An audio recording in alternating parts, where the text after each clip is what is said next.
Selamat siang teman-teman sekalian yang nonton video ini. Di sini saya dan teman saya akan membuat podcast. Jadi kenapa kita nggak pakai tadi awalnya kembali lagi dengan kami di podcast? Karena apa nih? Karena kita tuh baru pertama kali teman-teman bikin podcast. Tuh. Jadi kayak harap maklum lah kalau Iya. masih ada banyak kurangnya dari kita berdua. Jadi ya kita nggak pakai pembukaan seperti itu gitu. Jadi di sini kita podcast tuh ingin membahas tentang perbedaan politik luar negeri pada era Soekarno dan era siapa nih? Dan era Soeharto.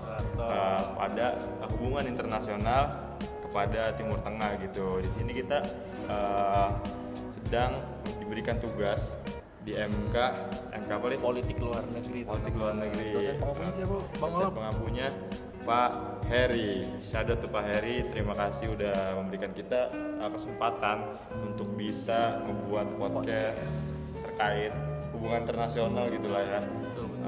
Mungkin kita sebelum itu kita perkenalan dulu, Bray. Boleh kali Bang. Kita perkenalan dulu. Mungkin dari dulu. Oke, siap. Oke, saya Fahri Aufal Bana. Saya jurusan Ilmu Pemerintahan angkatan 2024. Di sini saya juga berdomisili dari Bekasi Timur, Bitown, orang nyebutnya Bitown.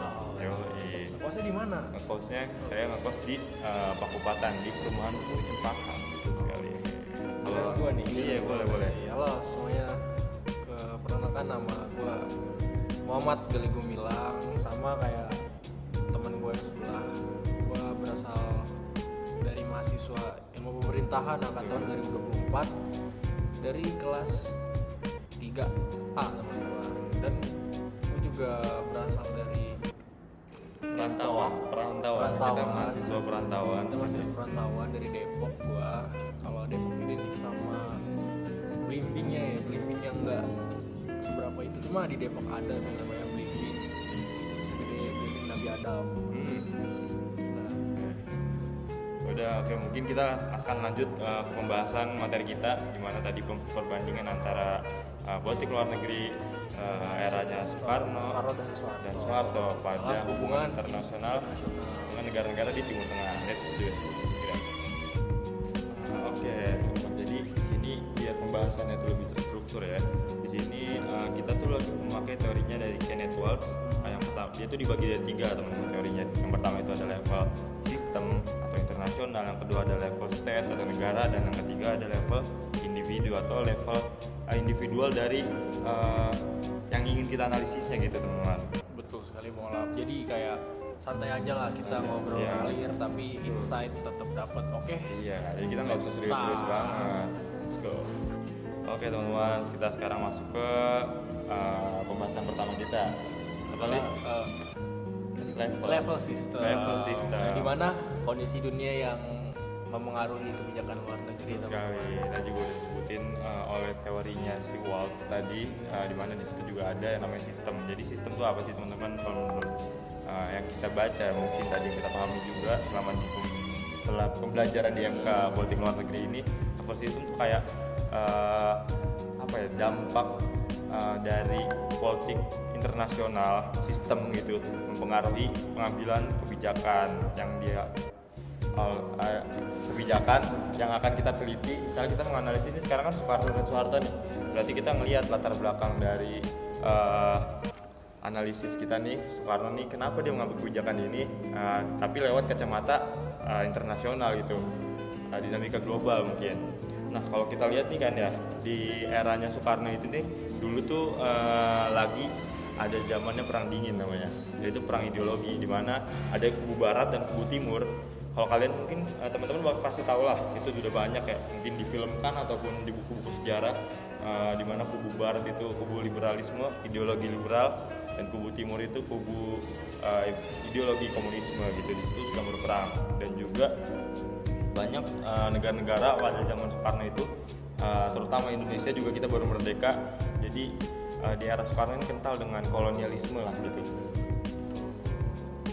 Berarti apa yang dibilangin tadi itu bener nyatanya kan, kayak kondisi global itu sendiri kayak masih cocok banget lah sama gaya politik luar negeri Soekarno yang anti imperialisme kan. Iya, karena ada yang tadi kolonialisme itu kan di masanya dia, jadi dia dia tersendiri juga mungkin mengambil ideologi kayak imperialisme gitu, anti imperialisme. Makanya dia kayak rapet banget nih sama negara-negara kayak Mesir, Irak, dan Suriah, kayak gimana negara-negara Timur Tengah yang lainnya. Ya, dan pada waktu itu tuh negara-negara Timur Tengah mungkin seperti tadi kayak Mesir, Irak dan Suriah itu tuh sedang pada masa kolonialisme dan kayak hampir punya satu latar belakang yang sama dengan Indonesia di kala itu yang baru merdeka gitu loh. Jadi adanya ketertarikan Presiden Soekarno terkait negara-negara Timur Tengah gitu, karena beliau sendiri juga mendukung anti imperialisme, anti penjajahan, anti kolonialisme gitu. Dan mungkin jangan lupa konflik Arab dan Israel baru meletup tuh pada eranya Soekarno, di mana di situ Soekarno pun langsung tegas tanpa kompromi itu langsung mendukung Palestina. Karena apa? Soekarno tuh sangat menolak ataupun punya rasa ingin penolakan terhadap gaya-gaya kolonialisme. Kan itu kan masuknya berarti pada waktu itu tuh adanya penjajahan kan, di mana ada konflik lah sebenarnya, konflik peperangan antara Israel dan juga Palestina. Tapi di situ yang mungkin yang lebih banyak dukungannya Israel. Jadi seperti terlihat penjajahan kolonialisme gitu sebenarnya. Jadi ya di situ Soekarno lebih mendukung lah pada Palestina gitu. Berarti kayak di sini banyaknya no compromise lah ya. Iya benar. Jadi kalau di Soeharto tuh sebenarnya kayak beda banget konteksnya gitu ya Bang ya. Iya benar. Berarti kita sekarang udah beralih nih Bang ya. Kita ngebahas Soeharto sekarang ya. Jadi mungkin dia tuh naik ketika dunia lagi butuh stabilitas. Betul. Dan negara-negara tuh teluk lagi naik daun gara-gara minyak. Oke, makanya mungkin kita bisa ngelihat ya, mungkin dari kebijakan-kebijakan yang mungkin dulu diambil nih di zamannya Soeharto itu banyaknya kebijakan-kebijakan ekonomi gitu, ekonomi dan pembangunan. Mungkin karena latar belakangnya itu emang sedang ada krisis lah ekonomi kala itu di dunia ya, sedang turun-turun ekonomi. Makanya presiden kita Soeharto itu lebih banyak mencoba menggait negara-negara dengan mungkin bisa dibilang negara dengan pemilik migas terbanyak. Makanya kan lebih ke Timur Tengah, seperti di sini disebutin juga ada Saudi Arab, Kuwait, Qatar dan Uni Emirat Arab, karena mereka tuh lumayan pemasok besar di dunia dalam pemasok migas lah. Karena ya mungkin dari Soehartonya juga ya ingin menaikkan ekonomi Indonesia lah dengan kerjasama dengan negara-negara penghasil migas terbesar gitu ya. Berarti kayak dari 3 negara itu adalah mereka negara-negara yang menjadi sumber minyak dunia ya. Betul. Jadi kalau Soekarno itu hubungannya solidaritas politik, sedangkan kalau Soeharto tuh solidaritas minyak. Bisa bilang gitu gila. Oke teman-teman, di sini kita lanjut ke level kedua ya. Level apa nih?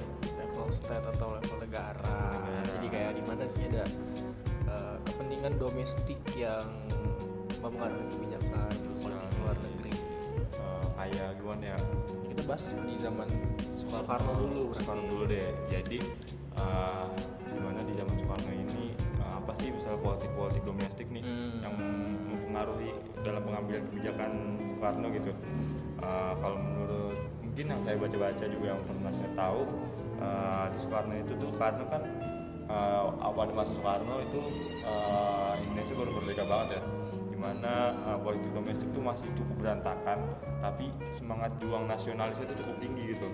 Jadi kayak walaupun politik lokalnya ataupun politik domestiknya itu sedikit berantakan, dimana kayak mungkin ada konflik antara, kan kita juga pernah lihat kan beberapa kali Indonesia itu mengganti kayak tadi Republik Indonesia Serikat, habis itu sempat juga jadi negara parlementer, di mana waktu itu dipimpin oleh beberapa parlemen. Jadi banyak uji coba lah sebenarnya menurut saya itu di masanya Soekarno ini gitu. Jadi gimana ya, cukup berantakan gitu politik domestiknya, tapi nasionalismenya itu tinggi banget gitu, kayak rasa ingin memperjuangkan negara ini tuh biar lebih maju tuh tinggi gitu. Oke. Jadi wajar aja ya kalau prioritasnya tuh bukan ekonomi dulu gitu di bagian Presiden Soekarno, tapi gengsi politik dan solidaritas antara Asia dan Afrika itu jadi wajar aja ya. Jadi kalau di sini tuh di masa Presiden Soekarno prioritasnya bukan ekonomi dulu, tetapi gengsi politik dan solidaritas antar Asia dan Afrika.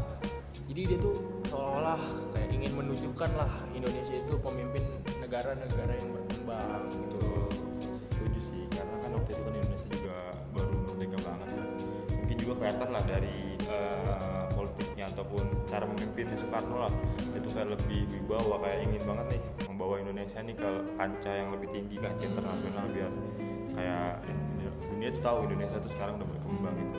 Ya kita bisa bilang gini, bukan berarti pada masa Soekarno itu ekonominya baik-baik aja ya. Sebenarnya Enggak juga, benar. Itu juga ada sempat ada krisis ekonomi, tapi mungkin karena emang nilai nasionalis yang tinggi dan juga gimana ya, itu juga awal kemerdekaan Indo. Jadi emang Soekarno tuh lebih fokus kepada kayak apa ya, restorasi politik di Indonesia tuh gimana sih, dicoba-coba terus lah sampai dapat yang mungkin yang lebih apa ya, lebih bisa, yang lebih cocok lah dipakai di negara Indonesia gitu loh.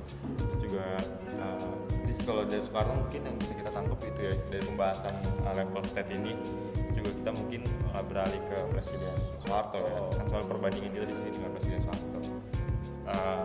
Sementara kalau kita lihat di zaman Soeharto, mungkin yang dari saya baca-baca dan juga mungkin yang saya ketahui ya, dari entah nonton YouTube, lihat TikTok ataupun baca-baca jurnal pas dikasih tugas oleh Pak Heri ataupun dosen-dosen yang lain, di masanya Soeharto ini tuh dia lebih fokusnya tuh kepada pembangunan ekonomi, dimana kan dia sempat dijuluki juga bapak pembangunan Indonesia pada waktu itu, karena ya memang tujuan dia tuh pembangunan ekonomi dan pembangunan apa ya, energi di Indonesia gitu. Karena kalau misalnya udah berkembang negara tuh butuh adanya stabilitas ekonomi gitu loh. Kalau bagi gue gitu. Gimana? Nah, mungkin di sini juga kayak adalah era di mana pengiriman TKI tenaga kerja Indonesia ke Timur Tengah tuh mulai besar-besaran. Karena kan kita tahu kondisi ekonomi pada saat itu tidak baik-baik saja kan. Maka adanya lah kita pengiriman tenaga kerja Indonesia ke negara-negara Timur Tengah. Jadi hubungan dengan negara Arab itu makin penting dari sisi praktik, bukan ideologi cuma. Nah, jadi di sini tuh domestik Soeharto bisa dikatakan sebagai ekonomi lah. Kalau domestik Soekarno itu bisa dikatakan sebagai ideologi. Karena mungkin waktu masa Soeharto ini gimana ya, butuhnya kestabilitasan lah. Jadi Soeharto tuh kayak mengusung ide untuk kayak mengangkat pembangunan Indonesia dengan mungkin tadi kerjasama dan juga mengirimkan tenaga kerja Indonesia keluar, untuk kayak apa ya, mendapatkan pendapatan per kapita yang lebih lah untuk membangun Indonesia ini menjadi negara yang stabil dalam tingkat ekonomi di dunia gitu. Itu kan juga penting dalam guna mempertahankan kemakmuran negara Indonesia itu, bukan hanya dari ideologi ya gitu. Mungkin ideologi sudah dilaksanakan ataupun cara sistem politiknya itu sudah dilaksanakan pada era Soekarno gitu. Jadi di Soeharto itu lebih ke arah ekonominya, tapi bukan berarti di arah politiknya itu tidak sempurna lagi, tetap ada masih penyempurnaan itu di era Soeharto. Oke, selanjutnya di sini kita mau bahas tentang level individu ya teman-teman. Di mana sih level individu itu identik dengan apa ya, dasar individu, sifatnya, sifat diri sendiri. Kemarin kita bakal bahas lah gaya kepemimpinan dan kepribadian presiden-presiden yang kita akan bahas kali ini. Yang gimana ya, latar belakang kepribadian atau sifatnya dalam mengambil keputusan gitu. Di mana kita bakal bahas dulu kayaknya Soeharto kali ya, Soekarno dulu yang pertama, kayak berurutan lah biar dari tadi kan Soekarno terus juga. Soekarno bisa dibilang apa sih? Soekarno tuh bisa dibilang tuh berkarisma gitu. Dia tuh berkarisma, lantang, kayak revolusioner lah. Terus juga dia punya apa ya, kalau dia berpidato tuh banyak gitu yang bisa kehipnotis, kayak emang punya karisma dia tuh. Jadi dia tuh kayak gimana ya, dengan sifatnya atau perawakannya, caranya dia menanggapi sesuatu itu yang emang sifatnya kayak gitu, yang karisma, dia tuh banyak deket atau kenal dengan tokoh-tokoh besar internasional gitu. Contohnya nih dengan 2 tokoh besar waktu itu dia deket banget sama Nasser di Mesir ya. 2 tokoh besar saat itu ya. Bener tuh, kayak kita yang seperti kita tahu kan, kayak personality itu ngaruh banget gitu di negara kita kan. Soekarno tuh suka banget malah dia sama diplomasi simbolik. Betul. Bisa dikatakan hubungan negara Indonesia dengan negara Timur Tengah itu masih bergantung lah ke chemistry antar leader, yang dimana chemistry antar leader itu chemistry yang sangat kuat dari setiap pemimpin gitu ya. dari baik dari negara Indonesia, baik dari negara-negara di Timur Tengah. Ya memang panggungnya itu kalau Soekarno itu memang lebih suka apa ya, diplomasi internasional gitu ya. Ya karena juga emang kita waktu itu pada di era Soekarno ini masih awal merdeka, jadi ya butuhnya ada apa ya, pengakuan lah dari negara-negara internasional. Makanya Soekarno tuh lebih mengedepankan kayak diplomasi gitu. Secara dianya juga punya karisma yang dapat menarik perhatian leader-leader. Apalagi kita bahas di sini antara Timur Tengah, walaupun bukan hanya Timur Tengah aja ya, dia juga dekat sama banyaknya presiden-presiden di Afrika waktu itu dan juga di Amerika gitu. Kita sekarang akan bahas ke presiden selanjutnya yang pernah kita ini, Soeharto. Dimana Soeharto ini adalah sang administrator yang pragmatis, teman-teman. Jadi kalau di sini Soeharto tuh beda bang Olap. Dimana Dia tuh nggak suka yang namanya panggung internasional. Kayak Presiden Soekarno lah bisa dikatakan kayak gitu. Presiden Soeharto tuh lebih kayak orang yang low profile. Cuma walaupun dia low profile, cuma diplomasinya itu tetap berjalan walaupun pelan tapi pasti hasilnya jelas gitu. Slow but sure. Yes. Gitu. Makanya hubungan Indonesia dengan Timur Tengah tuh di era Soeharto tuh kayak bersifat teknis gitu loh. Jadi kayak lebih pragmatis. Akhirnya kenapa kita di sini bilang kalau itu dia administrator pragmatis. Jadi karena ya memang hubungannya itu dilandaskan akan kerjasama gitu. Jadi ya adanya keuntungan adanya MOU di dalam hubungannya. Iya, lewat tenaga kerja, lewat kayak investasi, ya Sama kerja sama migas juga. kerja sama termasuk migas nggak sih? betul dengan negara-negara Timur Tengah, apalagi yang tadi udah kita sebutin, Uni Emirat Arab lah, Qatar, dan juga Saudi Arabia yang mungkin di situ lebih negara kilang minyak lah bisa dibilang, banyak minyak, apalagi negara-negara itu penghasil terbesar di dunia minyak. Nah, jadi gimana ya, Soeharto ini lebih yang terkesan lebih pragmatis. Sekarang kita nggak bisa menyalahkan juga karena waktu itu emang ekonomi di dunia ini tuh sedang anjlok-anjloknya gitu. Jadi negara Indonesia tuh yang jatuhnya negara berkembang itu juga butuh yang namanya kestabilan ekonomi gitu. Jadi makanya Soeharto tuh membranding dirinya ataupun sifatnya dia tuh kayak lebih ke pragmatis karena dia tahu itu yang dibutuhkan negara Indonesia pada masa itu gitu loh. Berarti bener ya kalau Soekarno lebih membicarakan tentang revolusi. Sedangkan kalau Soekarno tuh bicara dengan konteks minyak dan devisa yang seperti Bang Olaf udah jelasin tadi, kayak MOU tenaga kerja sama migas, investasi sama negara-negara Timur Tengah lainnya. Oke, pembahasan level-level state, individu dan sistem itu udah kelar ya tadi dari teorinya Walsh dan juga udah terstruktur tadi, makanya kita menggunakan teori itu. Sekarang kita di sini akan membahas model pengambilan keputusannya itu berdasarkan teori rasional aktor model atau RAM yang bisa disebut. Mungkin pembahasan pertama kita tuh akan membahas Soekarno dulu ya. Dimana nih kalau kita lihat nih dan juga kita pelajari rasional aktor model kita gunakan untuk meneliti Soekarno itu tuh dia tuh lebih rasional tuh kepada logika. Dimana tuh pada era Soekarno itu dia memperjuangkan ideologi gitu teman-teman. Nah, kayak menetapkan ideologi bangsa buat ke depan itu gimana. Jadi mungkin kalau kita lihat walaupun adanya mungkin pada waktu itu adanya krisis keuangan juga ya, tapi ya karena emang Soekarno itu lebih ke arah rasional, aktor modelnya itu lebih ke arah ideologi, makanya yang lebih diperjuangkan tuh cara berpikir gitu, cara pikiran bangsa lah, ya nggak sih.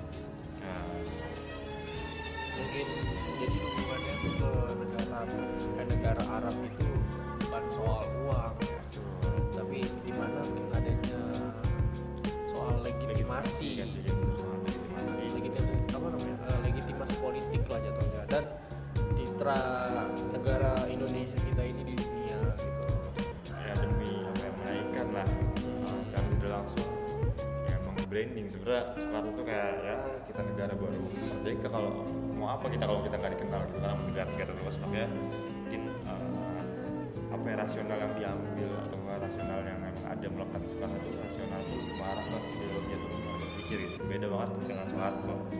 Kita langsung bahas Soeharto aja kali ya di sini. Di sini tuh kayak mungkin Soeharto lebih rasional lah secara ekonomi kan, kalau Soekarno itu lebih kayak teknokrat. Iya benar, kayak, ideologinya kan. nah dia tuh butuh yang namanya minyak murah, butuh tenaga kerja yang tenaga kerja yang terserap lah, dan butuh banyak sekali investasi di negara Indonesia ini. Baik lagi kan di zaman Soekarno itu kondisi perekonomian nggak cukup baik kan. Mungkin di era Soeharto ini dia mau berubah lah dengan cara memperbaiki segi ekonomi di negara kita, segi teknokrasi di negara kita gitu. Ya emang mungkin beda lah ya, kayak rasionalnya tuh kalau Soekarno tuh emang lebih ke arah ideologi ataupun juga lebih ke arah citra Indonesia lah, menaikkan citra Indonesia di kancah internasional. Tapi kalau di Soeharto itu dia lebih mengurusi politik domestik, urusan-urusan ekonomi, dia mau kestabilan lah ekonomi yang ada di Indonesia. Makanya dia lebih rasional kepada ke arah ekonomi gitu. Maka kan kalau tadi kita bahas juga dia banyak kerjasama kerjasama hubungan internasional itu tuh berdasarkan MOU, kerjasama ekonomi antara negara-negara Timur Tengah yang guna itu mendapatkan minyak yang murah di kala mungkin pada masanya Soeharto itu adanya krisis inilah ekonomi lah di global gitu. Dan juga yang menarik ini di era Soeharto itu tuh birokrasi itu tuh lebih dominan gitu. Jadi gimana ya, Indonesia tuh birokrasi seperti kayak Kemenlu, Pertamina, terus Kemenaker, ya. bahkan TNI itu ikut untuk kebijakan gitu. Jadi itu termasuk BPM banget. Jadi gimana ya, ya memang dominan lah. Jadi emang gimana ya, itu mungkin bagusnya di era Soeharto adanya birokrasi itu lebih dominan, tapi itu juga penyebabnya kehancuran di pada zaman itu ya, karena adanya fungsi ABRI kan pada zaman itu. Saking dominannya mungkin sampai adanya kurang ada pembatasan lah antara jadi masyarakat sipil dengan para ASN yang menduduki birokrasi gitu, birokrat gitu. Jadi ternyata di sisi lain itu bagus, tapi di sisi lain juga harusnya ada batasan gitu Mas Gili. Iya. Mungkin di sini kita beralih ke sesi tanya jawab. Betul sekali. Mungkin ya, Tanya Bro. jawab. Ya, Karena tadi kita mungkin udah banyak iya, bahas. penjelasan ya, dari tadi kita udah lumayan banyak pembahasan materi kita dari awal nih sampai sekarang, mungkin sedikit penghujung lah ini ya tanya jawab ini. Hampir penghujung lah ini teman-teman. Mungkin Langsung saja kali ya. Oke. Ini mungkin gua nanya ke Bang Olap dulu kali ya. Jadi gimana sih menurut pandangan Bang Olap gitu, bagaimana kayak konteks internasional level sistem itu memengaruhi perbedaan politik luar negeri Soekarno dan Soeharto terhadap negara Timur Tengah, Bang Olap? Oke, mungkin ini juga tadi udah kita bahas juga ya, dimana ini perbedaan di level state dalam kayak pengambil keputusan antara Presiden Soekarno dan Presiden Soeharto gitu pada masa jabatan mereka gitu. Oke, kalau kita lihat dulu yang pertama dari masanya Soekarno, dimana pada masa Soekarno itu sistem yang mempengaruhinya itu adalah pada masa itu masih ada perang dingin atau perang ideologi antara blok barat dengan blok timur, dimana adanya ideologi liberal dan komunis yang berseteru. Jadinya dimana itu mempengaruhi Soekarno untuk menjalankan pemerintahannya gitu loh.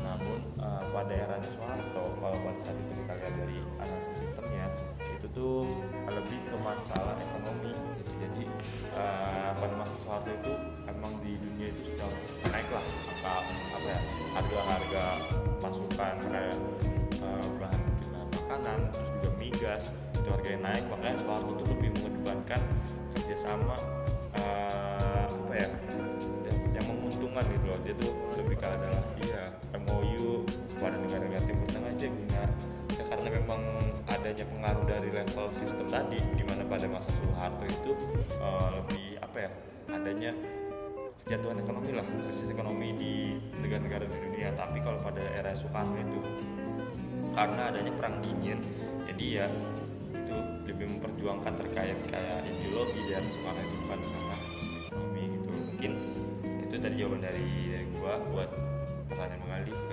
Mungkin sekarang gantian gitu teman-teman ya. Boleh. Sistem gantian kan? Tektokan sistem. Iya, sekarang gue nanya boleh kali. Mengapa sih kalau kata Bang Alin mendapat nih, mengapa ideologi sangat dominan di dalam politik luar negeri pada era Soekarno, namun tidak pada era Soeharto gitu Bang Alin? Kenapa tuh? Baik, good question Bang Olap. Mungkin di sini gue mau menjawab sesuai dengan pemahaman gue aja yang udah gue jelaskan di awal tadi Bang Olap. Mungkin di sini kayak Soekarno itu memimpin negara yang baru merdeka kan, tadi Bang Olap pernah bilang juga lah, kayak di sini Soekarno masih penuh semangat revolusi dan nasionalismenya itu masih sangat kuat lah bisa dibilang. Nah dia juga tuh memiliki karakter kepemimpinan yang flamboyan, simbolik dan karismatik kan. Nah dari situ Presiden Soekarno tuh berorientasi pada perjuangan anti kolonial. Nah kalau sementara itu Soeharto tuh beda lah.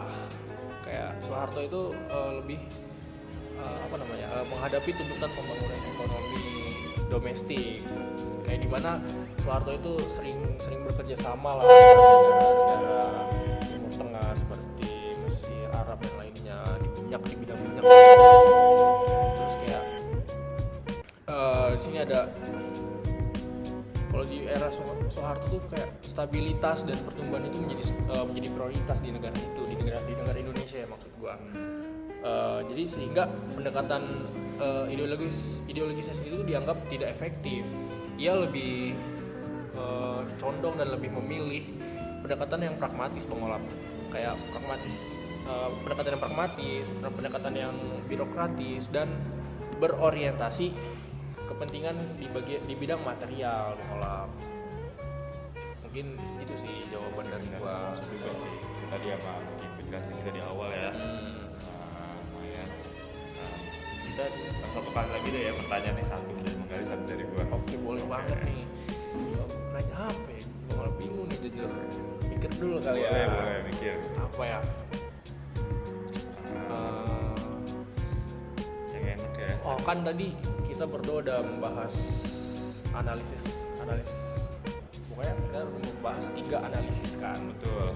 Kayak gua mau nanya aja nih Bang Olap. Menurut Bang Olap kayak bagaimana sih kepentingan domestik di level state atau level negara itu bisa membentuk orientasi hubungan Indonesia antara negara Timur Tengah di kedua era itu, baik di era Soekarno dan era Soeharto Bang Olap? Oke, mungkin kita bahas dulu daripada eranya Soekarno ya, dimana pada era Soekarno itu politik domestik itu kayak ditandai dengan adanya ketegangan internal, dimana pada waktu itu mungkin adanya beberapa sama pahaman lah, gimana ya bahasanya, ada yang beda paham lah, dimana mungkin ada yang ideologi komunis pada waktu itu. Iya. Berarti. Dan pada waktu itu juga masih jelas ya ideologi itu, kayak masih banyak partai-partai yang berhaluan kiri, berhaluan kanan, dan juga tengah-tengah tuh ada. Gitu. Jadi mungkin betul. Jadi ya emang masih rapuh lah pada masa Soekarno, tapi juga ekonomi juga bisa dibilang masih rapuh pada saat itu. Namun mungkin emang yang lebih tersorot tuh pada masa itu adalah ideologinya. Padahal pada masa itu juga ekonomi lumayan rapuh, dan sehingga diplomasi digunakan untuk memperkuat legitimasi politik gitu teman-teman, dan membangun solidaritas internasional, di mana emang pada masa Soekarno itu lebih mengedepankan legitimasi Indonesia di kancah negara-negara luar lah gitu. Dan juga mungkin kalau pada era Soeharto ini fokus domestiknya adalah pembangunan, di mana ya memang tadi juga udah kita sebutkan juga ya, di mana Soeharto itu juga bapak pembangunan Indonesia. Jadi pada era beliau itu emang lebih fokus ke arah pembangunan gitu loh, kayak ya mungkin stabilitas ekonomi dan juga hubungan kerjasama dengan Timur Tengah, tapi berdasarkan MOU, jadi adanya keuntungan di kedua belah pihak. Mungkin itu sih jawabannya Bang Adi. Mungkin gantian ya. Oke. Boleh. Gue nanya di sini apa ya? Ntar dulu. Ini deh, seberapa besar sih kalau menurut Bang Ali, seberapa besar sih peran kepribadian presiden ini nih mengacu pada level individu yang tadi juga dibahas dalam membentuk pola hubungan Indonesia tuh pada Timur Tengah gitu. Gimana kalau Wow, pertanyaan yang sangat bagus sebenarnya Bang Ola. Mungkin izin menjawab ya soal pertanyaan dari Bang Ola. Sangat besar sih. Soekarno tuh dengan mungkin Bang Ola kenal kan gaya kepemimpinan Presiden Soekarno itu apa, otoriter kan. Nah, Soekarno tuh terkenal dengan gaya otoritasnya yang sering menciptakan hubungan emosional dan simbolik lah Bang Olap dengan tokoh seperti Gamal Abdel kalau Bang Olap tahu, Gamal Abdel Nasser di Mesir tuh kalau Bang Olap tahu ya. Di diplomasi ini tuh Presiden Soekarno tuh kayak melakukan lah kayak secara personal dan penuh retorika Bang. Sementara itu kalau Soeharto itu lebih cenderung pendiam dan teknokratis, tidak suka panggung internasional kan. Tadi kita sudah membahas juga 3 poin itu. Nah kebijakannya itu sebenarnya bersifat administratif Bang Olap, bersifat administratif, terstruktur, dan Soeharto itu jarang banget malah melibatkan simbolisme politik di negara Indonesia ini. Nah, kayak hal ini tuh Soeharto tuh ingin membuatlah diplomasi di Indonesia itu lebih stabil dan kurang dramatis. Kan seperti yang sudah kita bahas, kalau Indonesia masalahnya apa sih, kayak ekonomi kan. Makanya Presiden Soeharto itu berbeda lah dengan Presiden Soekarno yang di mana Presiden Soekarno adalah bapak revolusioner Indonesia, sedangkan kalau Presiden Soeharto itu bapak pembangunan, bisa disebut dengan yang orang yang teknokratis, pandai soal devisa untuk gimana caranya lah negara Indonesia itu bisa baik lagi nih ke perekonomiannya. Oke, ini sih sebenarnya satu lagi pertanyaan yang rada ngeganjel. Ya gimana sih, kan tadi kita udah bangga bahas hubungan internasional ya. Kalau di pertanyaan ini bagaimana sih dampak jangka panjang dari kebijakan luar negeri Soekarno dan Soeharto terhadap posisi Indonesia di Timur Tengah saat ini gitu, apa sih itu? Oke. Kita jawabnya bareng-bareng ya. Saling kayak melengkapi lah. Boleh, mungkin gue dulu kali Bang. Oke, boleh. Gue di era Soekarno ya. Iya, gue di Soeharto. Mungkin di era Soeharto, dia itu Soekarno, sorry. Kayak era Soekarno itu meninggalkan warisan lah berupa kedekatan politik dan moral di Indonesia dengan negara-negara Arab, terutama negara Palestina, serta reputasi sebagai negara anti kolonial kan di sini Bang Olap. Betul banget.